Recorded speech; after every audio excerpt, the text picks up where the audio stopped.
ஒரு பேரு The King சென்னைக்கு வராரு. மரைக்காயர். யார் இவர்? மருத்துவம் முதல் பொறியியல் வரை உங்கள் கனவுகளுக்கு சரியான முகவரி Indira group of educational institutions. Call 9841385858. உயரங்களை மட்டுமல்ல, வாழ்க்கையையும் உயர்த்துகிறோம். துல்லியமான தொழில்நுட்பம், நம்பகமான பாதுகாப்பு, உயர்வின் புதிய அடையாளம். Accord elevators. ஏன்னா லெபனான் அரசு சொன்னாதான் அவன் செய்யவே முடியும். ஆனால் லெபனான் அரசு யாருக்கு சாதகமாக இருக்குது? அமெரிக்காவுக்கு சாதகமாக தான் செயல்பட்டுக்கிட்டு இருக்காங்க. இப்போ லெபனானை விட்டு வெளியில் வர்றதுக்கு ட்ரம்ப் வந்து ஒரு புதுசாக ஒரு ஐடியா ஒன்று கொடுத்துருக்காரு. அது என்ன ஐடியா தெரியுமா?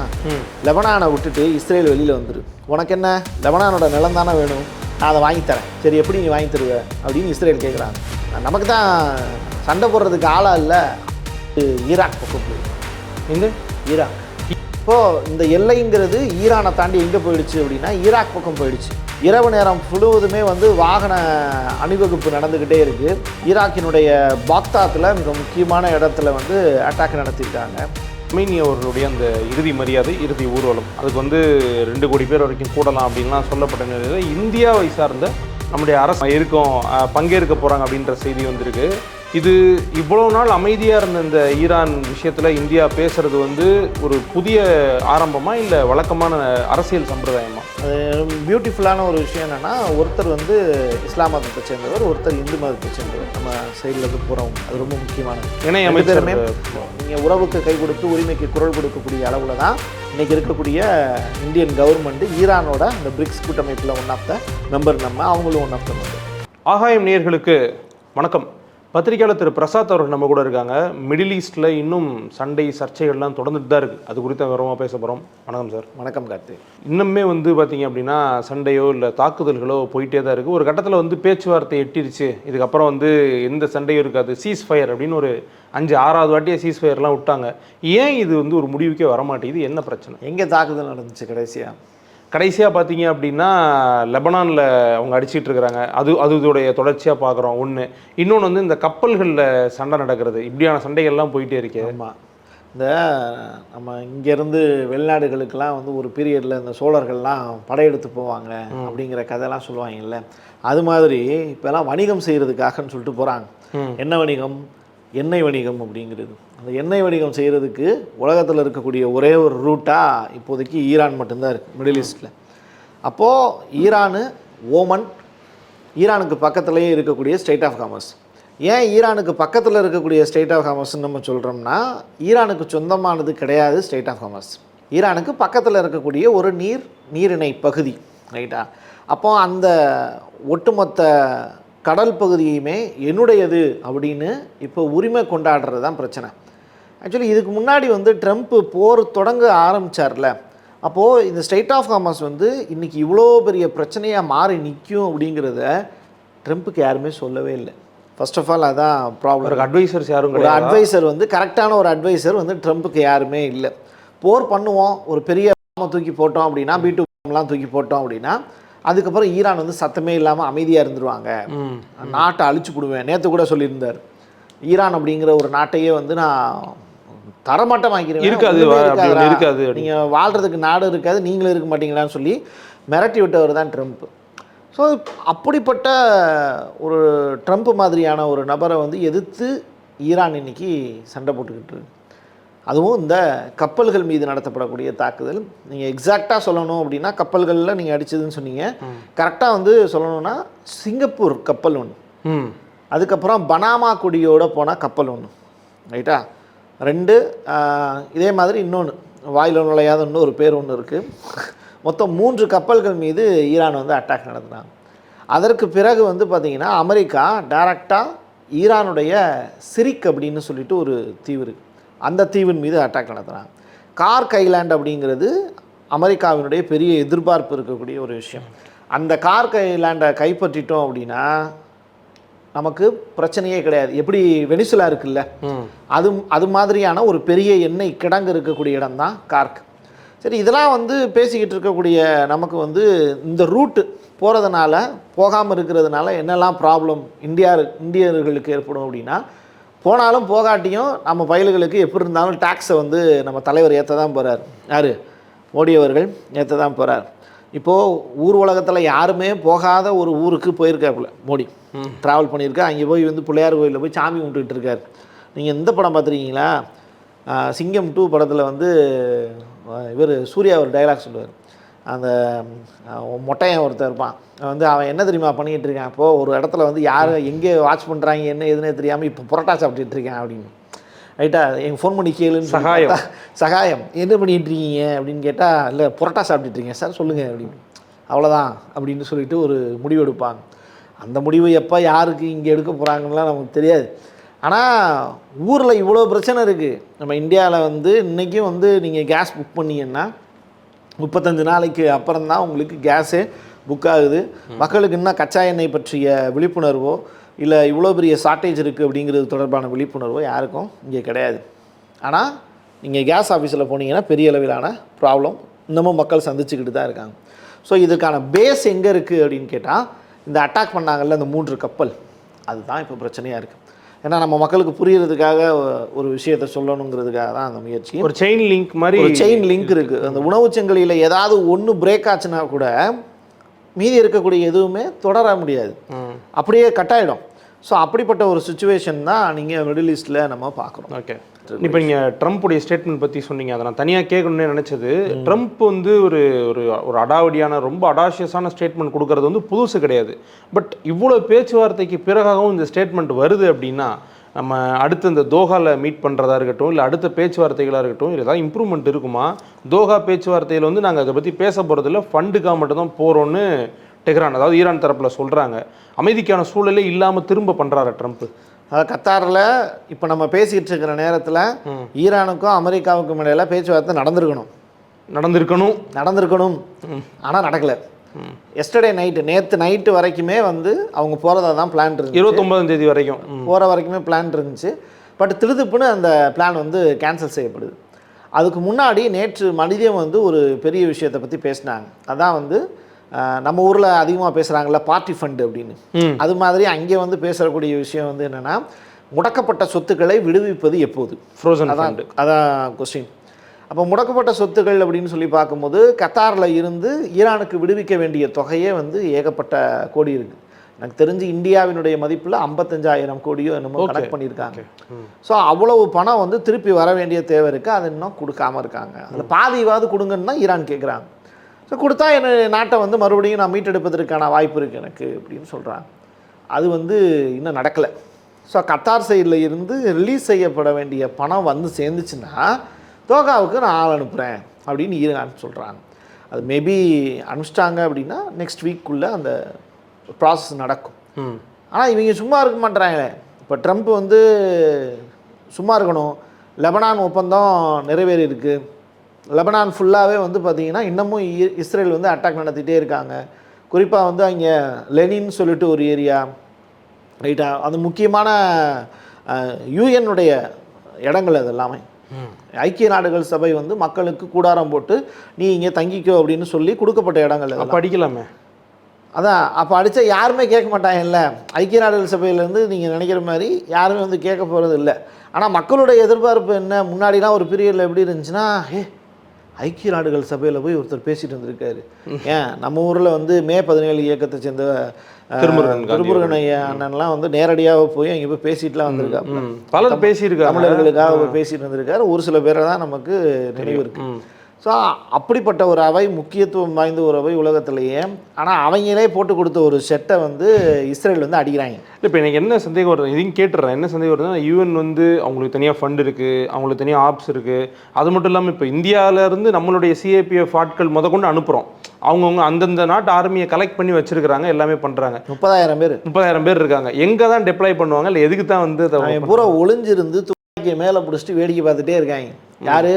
இந்தியா சைட்ல இருந்து ஆள் போயிருக்காங்க லெபனானை பாதுகாக்கிறதுக்குன்னு சொல்லிட்டு. யூஎன் படை எல்லா நாட்டு வாலண்டியர்ஸும் இருக்காங்க. எல்லா நாட்டு வாலண்டியர்ஸும் இருக்காங்க. அவங்க வாலண்டியர் கிடையாது, அவங்க மிலிட்ரி பர்சன்ஸ் தான். மிலிட்ரி பர்சன்ஸ் வந்து அங்கே வந்து போயிருக்காங்க. இப்போ நம்ம ஊரில் வந்து ஏதாவது ஒரு தண்டனை அப்படின்னா போலீஸ் ஆஃபீஸர்ஸுக்கு வந்து ஒரு குறிப்பிட்ட ஒரு பகுதியை ஒதுக்கிடுவாங்க. இப்போது இந்த இடத்துல போய் வேலை பாரு, அதான் தண்ணி இல்லாத காடு அப்படின்னு சொல்லிட்டு ஒரு குறிப்பிட்ட துறையும் ஒதுக்கி வச்சுருப்பாங்க. அது மாதிரி அங்கே லெபனானுக்கு அனுப்புறது ஒரு பெரிய இது. ஏன்னா அங்கே ஒன்றுமே செய்ய முடியாது, கை கட்டப்பட்ட நிலை தான் உங்களுக்கு.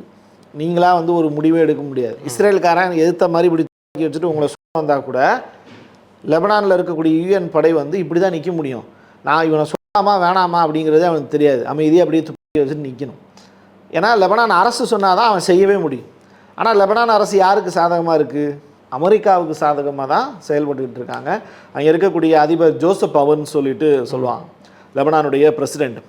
அவர் எடுக்கக்கூடிய முடிவு எல்லாமே அமெரிக்காவுக்கு சாதகமாக தான் இருக்கும். லெபனானில் இருக்கக்கூடிய கிட்டத்தட்ட இந்த கல்ச்சர் சம்மந்தப்பட்ட விஷயங்கள்லாம் இருக்குல்ல, அவங்களுடைய வரலாறு எல்லாத்தையுமே அழிச்சிட்டாங்க. நான் சொல்ல வந்த விஷயத்தில் ரொம்ப முக்கியமானது என்னென்னா, அந்த யூஎன் படைகள் மட்டும் கிடையாது, யூஎனில் இருக்கக்கூடிய கூடாரத்தையே அடிக்கிறான் அப்படின்னா ஐக்கிய நாடுகள் சபை அடிக்கிற மாதிரி. அப்போ ஐக்கிய நாடுகள் சபை அடி வாங்கினா கூட இப்போ சத்தமே இல்லாமல் அதை வந்து வெளியில் சொல்ல மாட்டுறாங்க. அதுதான் இதில் இருக்கக்கூடிய பியூட்டியே. ஒருத்தன் அடி வாங்கியிருக்கான், உலகத்தில் இவன்ட்ட தான் போய் எந்த பிரச்சனைனாலும் நீ தாண்டா தாதா, நீ சொல்கிறது தாண்டா முடிவு, அப்படி நீ தான் நாட்டாம அப்படின்னு சொல்லி நம்ம வைக்கிறோன்னு வச்சுக்கோங்களேன். அப்படிப்பட்டவனையும் இஸ்ரேலுக்காரன் துரத்து அடிச்சிட்டு இருக்கான். ஆனாலும் அவங்க அமைதியாக இருக்காங்க. அதான் இதில் இருக்கிற பெரிய பியூட்டி, ரைட்டா? அப்போது அந்த ஐக்கிய நாடுகள் சபை யாரோட கட்டுப்பாட்டில் இருக்குது முழுக்க அப்படின்னு கேட்டால் அமெரிக்காவினுடைய கட்டுப்பாட்டில் இருக்குது. அதனால் அவங்க அமைதியாக இருக்க வேண்டிய சுச்சுவேஷன். ஸோ லெபனான் மட்டும் கிடையாது, லெபனானுக்கு கீழே இருக்கக்கூடிய இந்த லிட்டானி அப்படின்னு சொல்லிட்டு ஒரு ரிவர் இருக்குது. அந்த ரிவர் வரைக்குமே இஸ்ரேலியனுடைய ஐடிஎஃப் படைகள் உள்ளே போயிட்டாங்க. இப்போ லெபனானை விட்டு வெளியில் வர்றதுக்கு ட்ரம்ப் வந்து ஒரு புதுசாக ஒரு ஐடியா ஒன்று கொடுத்துருக்காரு. அது என்ன ஐடியா தெரியுமா? லெபனானை விட்டுட்டு இஸ்ரேல் வெளியில் வந்துரு, உனக்கு என்ன லெபனானோட நிலம் தானே வேணும், நான் அதை வாங்கித்தரேன். சரி, எப்படி நீ வாங்கி தருவ அப்படின்னு இஸ்ரேல் கேட்குறாங்க. நமக்கு தான் சண்டை போடுறதுக்கு ஆளாக இல்லை, இருந்து நம்ம பிடிச்சிட்டு வந்தோமே ஒரு பையன், யாருப்பா அது? நம்ம பையன் தான், அல்சாரான்னு சொல்லிட்டு ஒரு பையன் இருக்காப்புல, யார்? சிரியாவினுடைய அதிபர், அவரை வச்சு சண்டை போட வைப்போம் அப்படின்னு புதுசாக ஒரு பிளானை கொண்டு வராங்க. சரி, இந்த பிளான் வந்து எக்ஸிக்யூட் பண்ணுறதுக்கு அல்சாராட்ட கேட்கணும்ல. அவன் அடியாளுன்னு முடிவு பண்ணிட்டேன்.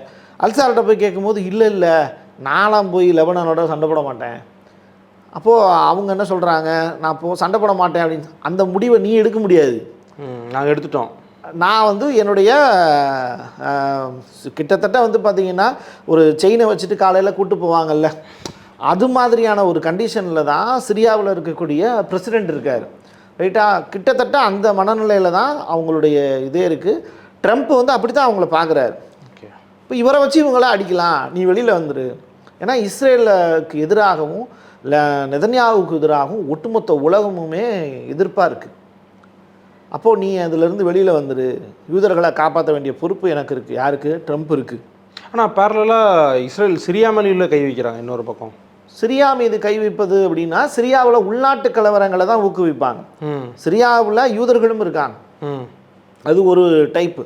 இப்போ நம்ம ஊரில் வந்து பார்த்தீங்கன்னா நீங்கள் செக்ட் கருவறையில் இருக்கக்கூடிய ஒரு குரூப் இருக்காங்க, அவங்க 2 பிரிவுகள் இருப்பாங்க. ஒருத்தர் வந்து இவர், ஒருத்தர் வந்து அவர் அப்படின்னு சொல்லிட்டு நீங்கள் கோயிலெல்லாம் வந்து சண்டை போடுறதெல்லாம் பார்த்துருப்பீங்க.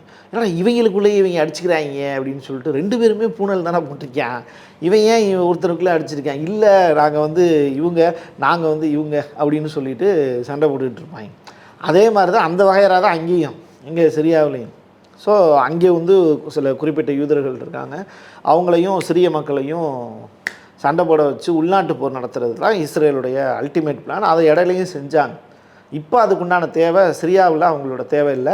லெபனானில் இஸ்ரேல் வந்து எல்லையை விஸ்தரித்து கிரேட்டர் இஸ்ரேல் அப்படிங்கிற அந்த பிளானை நோக்கி தான் இப்போ அதை செயல்படுத்திட்டு இருக்கோம். ஓகே, இப்போது ஆல்ரெடி நம்ம பேசின மாதிரி ஒரு பக்கம் லெபனான் மேலே அடி, இன்னொரு பக்கம் தோஹாவில் வந்து பேச்சுவார்த்தை இல்லைன்னு சொல்லிட்டாங்க. இப்போ அடுத்த கட்ட பேச்சுவார்த்தைக்கான வாய்ப்புகள் இருக்கா, இல்லை என்ன எக்ஸ்பெக்ட் பண்ணலாம், எப்படி தான் அது போக போகுது? அப்போது அடுத்து ஈராக் பக்கம் போகுது. எங்கே? ஈராக்கா? மறுபடியும் ஈராக்கா? அதாவது இப்போ என்னென்னா ஃபுல் அண்ட் ஃபுல் அவங்களுக்கு போர் அடிச்சிச்சு. ஏற்கனவே ஈராக்குக்கும் ஈரானுக்கு இடையில சண்டை மூட்டி விட்டது அமெரிக்கா 80s, ரைட்டா? அதுக்கு பிறகு 2 பேரும் ஆகா நமக்கு ஒரே எதிரி ஒருத்தர் இருக்காண்டா, நம்ம 2 பேரும் சண்டை போடக்கூடாதா, அவன் தாண்டா அமெரிக்கா அப்படின்னு புரிஞ்சுக்கிட்டாங்க. இப்போ என்ன பிரச்சனை அப்படின்னா, ஈராக்கில் வந்து டைரெக்டாக ஈரானுடைய ஃபாரின் மினிஸ்டர் வந்து அராக்கி அவர் நேரடியாக இங்கே போகிறார். அவர் போயிருந்த சமயத்தில் தான் ஈராக்லையும் சில அட்டாக்கை இஸ்ரேல் சைட்லேருந்து நடத்தப்பட்டது. இது இப்போ நடந்து வந்து பார்த்திங்கன்னா ஒரு 24 hours தான் ஆகுது. ரொம்ப ரீசெண்டாக தான் பேசி, ஜஸ்ட் 24 hours ஆகுது. இப்போது இந்த எல்லைங்கிறது ஈரானை தாண்டி எங்கே போயிடுச்சு அப்படின்னா ஈராக் பக்கம் போயிடுச்சு. இரவு நேரம் முழுவதுமே வந்து வாகன அணிவகுப்பு நடந்துக்கிட்டே இருக்குது. ஈராக்கினுடைய பாக்தாத்தில் மிக முக்கியமான இடத்துல வந்து அட்டாக் நடத்தியிருக்காங்க. தொடர்ச்சியாக ஈராக் அப்படிங்கிறது இப்போது ஒரு பாதுகாப்பற்ற ஒரு நிலமாக தான் அறியப்படுது. ஈராக்கில் இருக்கக்கூடிய அமெரிக்க தளங்கள் இருக்குல்ல, அதிலிருந்து வெளியில் போகிறதுக்கான எல்லா வேலைகளையுமே அமெரிக்காவும் செய்ய தொடங்கிட்டாங்க, ரைட்டா? ஆனாலும் இன்னும் சில பேர் இருக்காங்க, யுஎஸ் தளங்கள் இருக்குது, அந்த இடத்துல இப்போது அட்டாக் நடந்துக்கிட்டு இருக்குது. தொடர்ச்சியாக இஸ்ரேல் பக்கம், தெற்கு இஸ்ரேல் பக்கமும் அட்டாக் நடத்திட்டு இருக்கு. அப்போ வந்து ஈரான் ஒன்று சேர்றதுக்கான ஒரு ப்ரொவோகேஷன் அது மாறுமா? ஏன்னா அங்கே இருக்கிறவன் பூரா திருட்டு பயலாவில் இருக்கான் ஈராக்கில். உங்களுக்கு ஒரு உதாரணத்தை சொல்கிறதுக்காக எடுத்து வச்சுருக்கேன். அதில் வந்து பார்த்திங்கன்னா பெண்கள் அணியக்கூடிய உள்ளாடை இருக்குல்ல, அந்த உள்ளாடை சம்மந்தப்பட்ட ஒரு விஷயம். அது விலை அதிகமாக நம்ம ஊரில் இருக்கக்கூடிய பெண்கள்லாம் வந்து அணிவாங்க. ஆனால் ஈராக்கில் முக்கியமாக ஒரு லேடியினுடைய பேர் சொல்கிறேன். அவங்க அந்த நாட்டினுடைய நாடாளுமன்ற உறுப்பினர் ஹிந்த் அல் அப்பாசி அப்படின்னு சொல்லிட்டு ஒரு லேடி. அவங்களுடைய வீட்டில் இருந்து ஜஸ்ட் நவ் இப்போ கொஞ்சம் நேரத்துக்கு முன்னாடி 57 மில்லியன் டாலர் அளவிற்கான ரொக்கத்தை வந்து எடுத்திருக்காங்க. 27 கிலோகிராம் இருக்கக்கூடிய தங்கத்தை எடுத்திருக்காங்க. அங்கே இருக்கக்கூடிய 27 கிலோ தங்கத்தை எடுத்திருக்காங்க.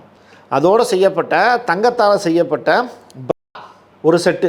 எப்படி ப்ரா வந்து தங்கத்தில் போட்டுட்டு அந்த அம்மா வாய்ப்பு இருந்துச்சுன்னா நீங்கள் நெட்டில் வந்து அந்த ஃபோட்டோ கூட நீங்கள் இப்போ எடுத்து மக்களுக்கு ஷோ பண்ணி காமிக்கலாம், அவைலபிள் தான். அது டைரெக்டாகவே வந்து அந்த தங்கத்திலேயே செய்யப்பட்டது இருக்குது. அப்போது ஈராக்கில் இருக்கக்கூடிய பாதுகாப்பு படையினர் அந்த நாட்டில் நடக்கக்கூடிய ஊழலை வந்து இப்போது எடுத்து சொல்ல ஆரம்பிச்சிருக்காங்க. இது எல்லாமே எங்கிருந்து வரக்கூடிய ஃபண்டுனா, வெளிநாட்டிலேருந்து வரக்கூடிய ஃபண்டு ப்ளஸ் வந்து ஈரானில் இருந்து கொடுக்கப்பட்ட அமௌண்ட்டு. ஈராக்குக்கும் ஈரானுக்கும் இடையில சண்டை மூளாமல் இருக்கிறதுக்கு, இல்லை சண்டை எப்போ போடணும் அப்படின்னு நினைக்கிறாங்களோ அப்போ அவங்கள தூண்டி விடுறதுக்கு அமெரிக்கா சைட்லேருந்து கூட அந்த ஃபண்டை வந்து கொடுத்துருக்கலாம். ஸோ நீங்கள் ஒரு லேடி, நீங்கள் இந்த அங்கே அந்த நாட்டில் இருக்கக்கூடிய ஒரு பெரிய பிரச்சனையாக சொல்கிறது வந்து ஹிஜாப் ரிலேட்டடான ப்ராப்ளம்ஸு, மதர் ரிலேட்டடான பிரச்சனைகள் இருக்கட்டும், இல்லை அண்டை நாடுகளுக்கு இடையில் இருக்கணும் ப்ராப்ளம்ஸ் இருக்கட்டும், இது மாதிரியான விஷயங்களெல்லாம் தாண்டி உள்நாட்டுக்குள்ளே ஏகப்பட்ட இப்போது இந்த லஞ்சம் சொல்லுவாங்கள்ல, அது மாதிரியான விஷயங்களில் ஈராக் வந்து முழுமையாக இப்போது சிதறி போய் நிற்கிது அப்படிங்கிறது தான் ப்ரூஃப். இது நீங்கள் நம்ம ஊரில் வந்து ஏடிஎம்கேயில் இருக்கக்கூடிய ஜெயலலிதா அவர்கள் வந்து அரெஸ்ட் ஆகி போயிருந்தப்போ கூட இப்படிப்பட்ட காட்சிகளெல்லாம் நீங்கள் பார்த்துருக்க மாட்டீங்க. ஸோ வித்தியாசத்தை அந்த மனிதர்கள் எப்படி விரும்புகிறாங்கங்கிறத யோசிச்சு பாருங்க. தங்கத்தில் டாய்லெட் செஞ்சு பார்த்துருப்பீங்க, தங்கத்தில் செஞ்சு பார்த்துருக்கீங்களா? ஈராக்கில் நடந்துக்கிட்டு இருக்கு. ஸோ அப்போ மனிதர்களுடைய மனம் வந்து பணத்தை நோக்கி மட்டுமே இருக்குது இல்லையா? அப்போ இங்கே அந்த நாட்டில் இருக்கக்கூடிய மக்களுடைய விடுதலையை பற்றி அந்த நாட்டை ஆளக்கூடிய தலைவர்கள் வந்து யோசிச்சிருக்காங்களான்னு கேட்டால் கிடையாது. அவங்க நாடாளுமன்ற உறுப்பினர் தப்பு செஞ்சவங்க. இத்தனைக்கும் அந்த நாட்டில் இருக்கக்கூடிய ஆளக்கூடிய ஒரு பெண், கிட்டத்தட்ட ஒரு அரசி மாதிரின்னு வச்சுக்கோங்களேன், அப்படிப்பட்ட வாழ்க்கை தான் அவங்க வாழ்ந்துட்டுருக்காங்க. ஸோ இதெல்லாம் வந்து நமக்கு தெரிய இப்போ லேட்டஸ்ட்டாக கிடச்சிருக்கக்கூடிய செய்தி. எனக்கு ரொம்ப ஷாக்காக இருந்தது. என்னடா அது நம்ம பார்க்க வந்து பாபிலோன் தோட்டம், பட் ஓவராலாக ஈராக் வந்து ஒரு ஏழ்மையான சூழல்ல அங்கே இருக்க மக்கள் கஷ்டப்படுற சூழல் நினைப்போம்ல, அப்படிதான் நினச்சிட்டு இருப்பீங்க. ஒரு போர் பூமி, சின்ன நாடு தான் அது. போர் பூமினா எப்படி இருக்கும்? மக்கள் இங்கே சிரமப்படுறாங்க. காசாவில் இருக்கக்கூடிய மக்கள்லாம் அவ்வளோ சிரமப்பட்டு இருக்காங்க. ஈராக் ஃபண்ட் பண்ணுறாங்க, அவங்க ஃபண்ட் பண்ணுறாங்க, இவங்க ஃபண்ட் பண்ணுறாங்க, கேள்விப்பட்டிருப்பீங்க. ஆனால் பக்கத்து நாடாக இருக்கக்கூடிய ஈரானுக்கு பக்கத்தில் இருக்கிற ஈராக்கில் இப்படியெல்லாம் மனிதர்கள் வந்து இருக்காங்க. ஒரு பக்கம் வந்து இந்த நிறையா காசு சம்பாதிக்கணும் அப்படின்னு நினைக்கக்கூடிய நபர்கள் இந்த மாதிரியான வேலையை செய்கிறாங்க. இப்போ உக்ரைனுடைய அதிபர் அவருடைய நெருங்கிய சகாக்கள் பக்கத்தில் வந்து பார்த்திங்கன்னா ஏகப்பட்ட சொத்துக்கள்லாம் முடக்கப்பட்ட விஷயங்கள்லாம் இருந்துச்சு. அவங்கெல்லாம் எப்படி நிறையா ரூபாயை சுருட்டினாங்க அப்படிங்கிற மாதிரியான விஷயங்கள். அங்கே போர் நடந்துகிட்டு இருக்குது, மக்கள் செத்து போயிட்டுருக்காங்க. ஆனால் சம்பாதிக்கிறவன் என்ன பண்ணுறான்? சம்பாதிச்சுக்கிட்டே தான் இருக்கான். ஏழை கடைசி வரைக்கும் ஏழையாக தான் இருக்கான். இங்கே பிரச்சனை என்ன அப்படின்னா, எல்லா நாட்டிலையும் எல்லா வாய்ப்புகளுமே இருக்குது. அந்த வாய்ப்பை வந்து எப்படி ஒருத்தன் தவறாக பயன்படுத்துகிறான், சரியாக பயன்படுத்துகிறான் அப்படிங்கிறத பொறுத்து தான் ஏழை பணக்காரன், அடிபடுறவன், இல்லை ஆட்சி பீடத்தில் போய் உட்காந்துருக்கிறவன், இது எல்லாத்தையுமே தீர்மானிக்கிறாங்க இல்லையா? இதுதான் மிடில் ஈஸ்டில் நடந்துக்கிட்டு இருக்கக்கூடிய விஷயம். இறுதியாக ஒரு கேள்வி ஒன்று. கமேனி அவர்களுடைய அந்த இறுதி மரியாதை, இறுதி ஊர்வலம், அதுக்கு வந்து 2 கோடி பேர் வரைக்கும் கூடலாம் அப்படின்லாம் சொல்லப்பட்ட நிலையில் இந்தியாவை சார்ந்த நம்முடைய அரசு அந்த 2 கோடி பேர்ல நம்மளும் 2 பேர் அதை சேர்த்துக்கோங்க. ஆமாம் இருக்கோம், பங்கேற்க போகிறாங்க அப்படின்ற செய்தி வந்திருக்கு. இது இவ்வளோ நாள் அமைதியாக இருந்த இந்த ஈரான் விஷயத்தில் இந்தியா பேசுறது வந்து ஒரு புதிய ஆரம்பமா இல்லை வழக்கமான அரசியல் சம்பிரதாயமா? அது பியூட்டிஃபுல்லான ஒரு விஷயம் என்னென்னா, ஒருத்தர் வந்து இஸ்லாம் மதத்தை சேர்ந்தவர், ஒருத்தர் இந்து மதத்தை சேர்ந்தவர், நம்ம சைட்லேருந்து போகிறவங்க. அது ரொம்ப முக்கியமானது. இணை ரெண்டு அமைச்சர் பேருமே முஸ்லீம் கிடையாது. ஒருத்தவங்க ஹிந்து, ஒருத்தவங்க முஸ்லீம். ஸோ நம்ம நாட்டினுடைய பாரம்பரியத்தையும் அந்த இடத்துல வந்து நிறுவுறாங்க, அந்த நாட்டுக்கான மரியாதையும் சரியாக செலுத்துகிறாங்க. அப்போது நீங்கள் உறவுக்கு கை கொடுத்து உரிமைக்கு குரல் கொடுக்கக்கூடிய அளவில் தான் இன்றைக்கி இருக்கக்கூடிய இந்தியன் கவர்மெண்ட்டு ஈரானோட அந்த பிரிக்ஸ் கூட்டமைப்பில் ஒன் ஆஃப் த மெம்பர், அவங்களும் one of the member. So அந்த அடிப்படையில் ஈரானில் இருக்கக்கூடிய கமனியவர்களுக்கான இறுதி மரியாதை ஜூலை மாதம் 4ஆம் தேதியிலிருந்து 9ஆம் தேதி வரைக்கும் நடக்குது. அப்போ இந்த 7-8 நாட்கள் வந்து முழுவதுமாக ஊர்வலம் போவாங்க. ஒரு பெரிய செலிப்ரேஷன் இருக்கு, ரைட்டா? ஏன்னா இத்தனை வருஷம் வந்து இஸ்லாமிக் ரெவல்யூஷன் அப்படிங்கிற ஒரு நிகழ்வு நடந்ததற்கு பிறகு ஒருத்தருடைய டெத்தை வந்து செலிப்ரேட் பண்ணுறாங்க. ஏன்னா அவருடைய தியாகத்தை செலிப்ரேட் பண்ணுறாங்க. கமினி அவர்கள் அந்த நாட்டு மக்களுக்காக செய்திருக்கக்கூடிய அந்த உண்மையான நிகழ்வுகளை மறுபடியும் மீள்பார்வை செய்வதற்கான வாய்ப்பு அந்த பெரிய பேரணி முழுவதுமே உச்சரிக்கப்படும் அப்படின்னு சொல்லப்படுது. அதில் இந்தியர்கள் வந்து கலந்துக்க போகிறாங்க, முக்கியமாக நம்முடைய இணையமைச்சர்கள் கலந்துக்க போகிறாங்க, ஆளுநர் கலந்துக்க போகிறாங்க. ஸோ இது ரொம்ப ரொம்ப முக்கியத்துவம் வாய்ந்த ஒரு விஷயம். இந்தியாவுக்கும் ஈரானுக்கும் இடையில் இருக்கக்கூடிய நட்புறவு எந்த அளவுக்கு இருக்குது அப்படிங்கிறத இது வெளிப்படுத்துது. உங்களுடைய நேரத்துக்கும் கருத்துக்களுக்கும் ரொம்ப நன்றி. நன்றி.